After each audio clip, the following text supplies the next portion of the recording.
నమస్తే, welcome to our channel. నేను మీ సిరి. Hyderabad east జోన్లో పెట్టుబడులు పెట్టొచ్చా లేదా? ఎందుకంటే చాలా మందికి అనేక సందేహాలు ఉంటాయి. అంటే హైదరాబాద్ అనేది పెద్ద నగరం, మహానగరం. సో ఎక్కడ అంటే రియల్ ఎస్టేట్ రంగంలో ఎక్కడ పెట్టుబడులు పెడితే బాగుంటుంది ఏంటి? సో చాలా డౌట్స్ అయితే ఉంటాయి కదా. సో ఆ డౌట్స్ అన్ని నివృత్తి చేయడానికి మనతో పాటు ఉన్నారు డాక్టర్ నంది రామేశ్వరరావు గారు, founder and CEO of realtor oxygen. నమస్కారం సార్.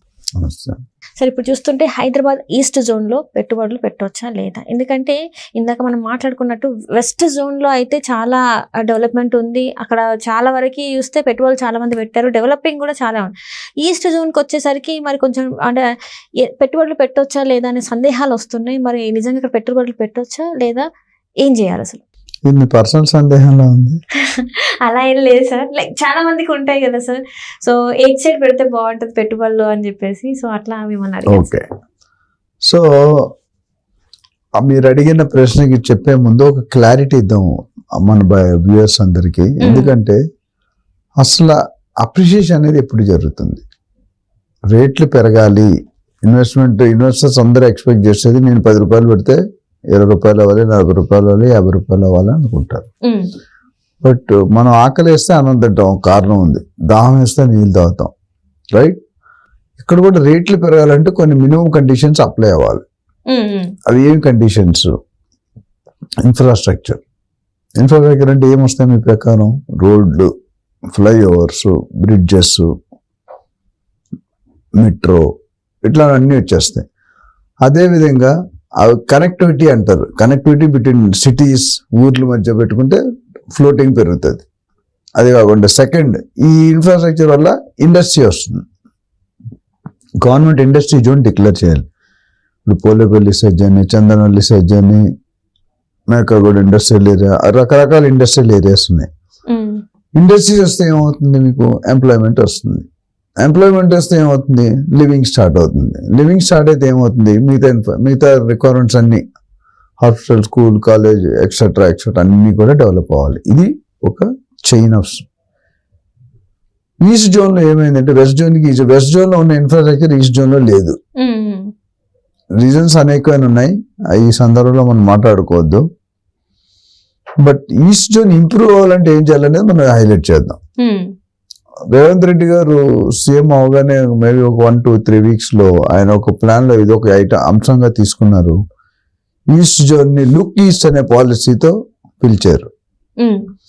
అంటే అందరూ వెస్టే చూస్తున్నారు, మనం ఈస్ట్ వైపు కూడా చూడాలి, ఈస్ట్ ను కూడా డెవలప్ చేయాలి. మన 2050 HMDA తెలంగాణ స్టేట్ ప్లాన్ లో ఇంక్లూడ్ చేయమన్నారు. అంటే ఏం చేయాలి? ఇప్పుడు ఈస్ట్ ఎందుకు డెవలప్ అవ్వట్లేదు? ఈస్ట్ లో మీకు తెలిసిన ఏరియాస్ ఏమైనా? ఉప్పల్, బీబీనగర్, గట్కేసర్, యాదగిరిగుట్ట, ఆ రోడ్ వస్తుంది. అక్కడ ఏమైనా ఇండస్ట్రీస్ ఉన్నాయా మీకు తెలిసినవి? హార్డ్లీ ఉన్నాయి. ఒక్క పోచారంలో ఇన్ఫోసిస్ అని పెట్టారు, అక్కడ చిన్న చిన్న ఇండస్ట్రీలు డెవలప్ అయినాయి. యాదగిరిగుట్ట టెంపుల్ అనేది ఒక స్పాట్, బట్ టెంపుల్ చూడడానికి వచ్చిన వాళ్ళు ఎవరు అక్కడ స్టే చేయరు, దర్శనం చేసుకుని వెళ్ళిపోతారు అంతే. అది ఒక మంచిదే పని, ఎస్టేట్ గా అయింది కానీ, బట్ దానివల్ల రియల్ ఎస్టేట్ పెరగదు. నాకు తెలిసిన మిత్రులు చాలా మంది యాదగిరిగుట్ట, పాత యాదగిరిగుట్ట వేరు, కొత్తది వేరు. పాతది కిందకు ఉంటుంది, పైకి ఉంటుంది. సో 500 రూపాయలకి కొన్నారు ఒక 10-15 సంవత్సరాల క్రితం. ఈ రోజు అది 1000 రూపాయలు అవడం చాలా 1000-2000 కంటే ఎక్కువ పెరగలేదు. 15 సంవత్సరాలు అంటే ఇప్పటికి ఎక్కడికో వెళ్ళిపోవాలి.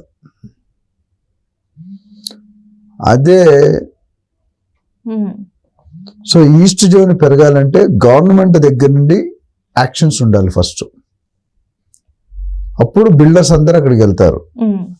ఇప్పుడు ఇక్కడ కూడా వెస్ట్ జోన్ లో ఒకప్పుడు మన తెల్లాపూర్, కొల్లూరు అన్నీ అనేది గడివి, పెద్ద జంగల్. మీరు నియోపాలిస్ సిటీ చూస్తే కొండల మధ్య నుండి రోడ్డు వెళ్ళింది. మీరు ఎప్పుడైనా వెళ్ళి చూడండి, 100 కోట్ల ఎకరం మీ దగ్గర ఇటు పెద్ద పెద్ద పెద్ద కొండలనే మధ్యలో రోడ్డు వేశారు. చాలా టఫ్ అనేది. కానీ ఈరోజు అక్కడ ఉన్న రోడ్డు విడుతూ 200-300, 200 feet, 150 feet రోడ్స్ వేశారు. అందుకని ఈరోజు 100 కోట్లు ఒక కొద్దిగా ఆర్టిఫిషియల్ అయినా కొంతవరకు మీకు పెరిగింది రేట్లు. సో నేను అనేది ఈస్ట్ జోన్ లో పెరగాలంటే మాత్రం మీకు కావాల్సింది ఏంటంటే ఇన్ఫ్రాస్ట్రక్చర్ కావాలి. ఇన్ఫ్రాస్ట్రక్చర్ లేకపోతే రేట్లు పెరగదు. అంటే ఇప్పటి వరకు పెరగలేదంటారు.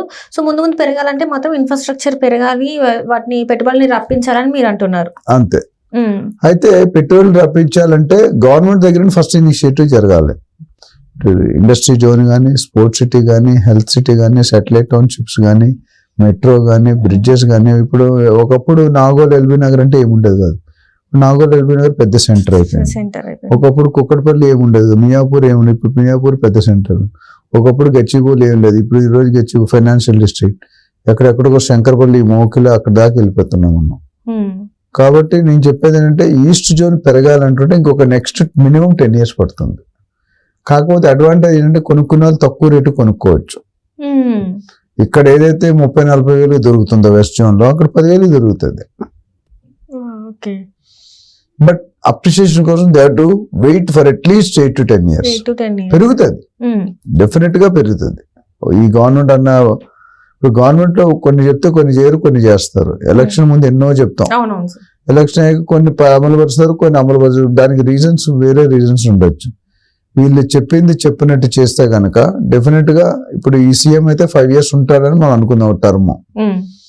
ఈ 5 years లో ప్లాన్ రెడీ అయిపోతే, ప్లాన్లు ఏమేమి వస్తాయి రెడీ అయిపోతే, ఒకసారి డిక్లేర్ చేసాక రేట్లు స్లోగా పుంజుకుంటాయి. ఒకసారి వర్క్ స్టార్ట్ అయిందంటే ఇంకొంచెం స్పీడ్ అవుతాయి. ఒకసారి ఆపరేషన్ వచ్చాయంటే ఫుల్ స్వింగ్ లో పెరిగిపోయి. 3 stages చెప్పాను. గవర్నమెంట్ చెప్తుంది నేను ఇక్కడ ఇది పెడతాము అనుకుంటున్నాము అని ప్లాన్ ఇస్తారు. స్లోగా బయర్స్ బుడిబుడి అడుగులు వేస్తారు.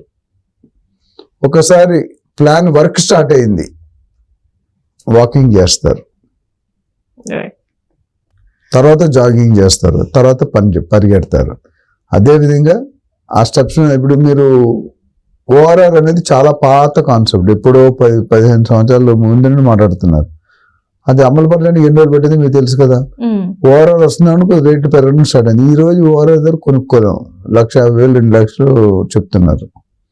అదేవిధంగా ఈ సిటీ రావాలంటే నేను చెప్పిన ఈ అంశాలన్నీ infrastructure, industry, employment, sports city, health city, metro. ఇప్పుడు నిమ్స్ అనేది ఒక పెద్దది కడుతున్నారు అక్కడ, నిమ్స్ హాస్పిటల్. సో అలాంటి కొట్టినప్పుడు ఏమవుతుందంటే మనకి ఒకసారి హాస్పిటల్ పడింది ఎన్ని బెడ్స్ ఉంటాయి, 500, 1,000, 2,000. అది క్యాటర్ చేయడానికి ఎన్నో మంది ఇండైరెక్ట్ ఎంప్లాయ్మెంట్ క్రియేట్ అవుతుంది. అలాగే ఇండస్ట్రీ జోన్ పడింది అనుకోండి, ఆ ఇండస్ట్రీలో ఎంప్లాయీస్ ఉంటారు. ఎంప్లాయీస్ అంటే మిగతా కార్యక్రమాలు అన్ని పెరుగుతాయి. అర్థమైందా మీకు? సో అట్లా దాన్ని పెరగాలనుకుంటే కనుక మనం డెఫినెట్ గా గవర్నమెంట్ దగ్గర ఫస్ట్ ఇనిషియేటివ్ ఉండాలి. గవర్నమెంట్ ఇనిషియేటివ్ తీసుకొని ఇండస్ట్రీ బిల్డర్స్ కి స్పెషల్ జోన్స్ ఇచ్చి అక్కడ ఇల్లు కట్టి, ఇండస్ట్రీస్ కట్టి, ఇండస్ట్రీ వాళ్ళకి స్పెషల్ జోన్ అంటే పర్మిషన్, ట్యాక్స్ ఎగ్జంప్షన్ ఇవన్నీ వస్తాయి. అవన్నీ ఇస్తే కనుక అందరూ అక్కడికి వెళ్ళడం మొదలు పెడతారు. ఇప్పుడు ఇక్కడ ఎందుకు వచ్చారంటే అన్ని పర్మిషన్ స్పెషల్ SEZ అంటే ఏంటి, special economic zone. So special economic లో చాలా రిబేట్స్ ఉంటాయి. ఫస్ట్ 5 years ట్యాక్స్ హాలిడే అంటారు.